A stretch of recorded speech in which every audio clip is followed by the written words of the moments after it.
They tell you it's about compassion. They show you heart-wrenching images and say your tax dollars are a moral imperative to save the world. But what they don't tell you is the full story. While Washington has been spending billions of your dollars on projects like wells and water systems thousands of miles away, our own infrastructure is crumbling. Our own communities are facing water crises.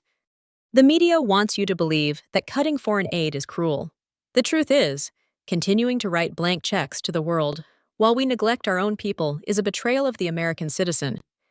Today, we break down the facts. Let's start with the official numbers.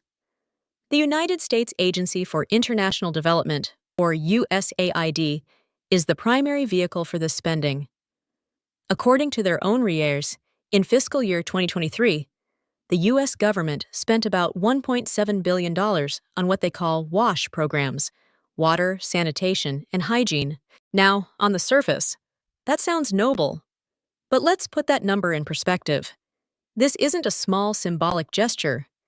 It's a massive, ongoing transfer of American wealth. The question is not whether clean water is important. The question is, who is responsible for providing it? And is this the most effective use of American resources? The Environmental Protection Agency estimates that here at home, the United States needs over $600 billion to maintain and upgrade our own aging water infrastructure over the next 2 decades. Yet Washington has prioritized funding for other nations before we have even secured the basic needs of our own citizens.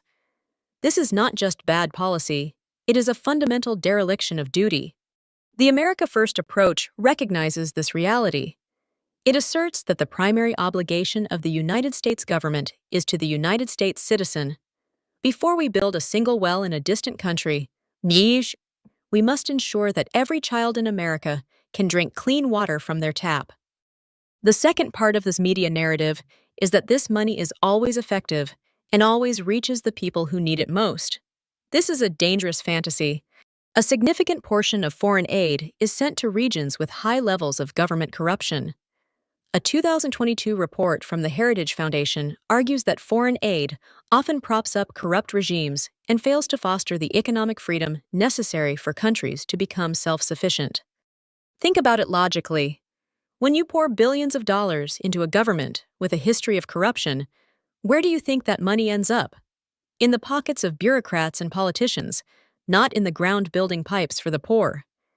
It creates a cycle of dependency where these nations have no incentive to reform because they know the American taxpayer will keep sending checks. This is the argument you hear constantly from the legacy media and the globalist establishment. They call it a retreat from leadership. I call it a return to sanity. True leadership isn't about how much money you can give away.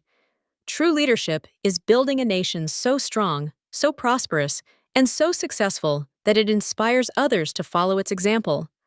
It's about demanding accountability and refusing to fund failure. So what is the alternative?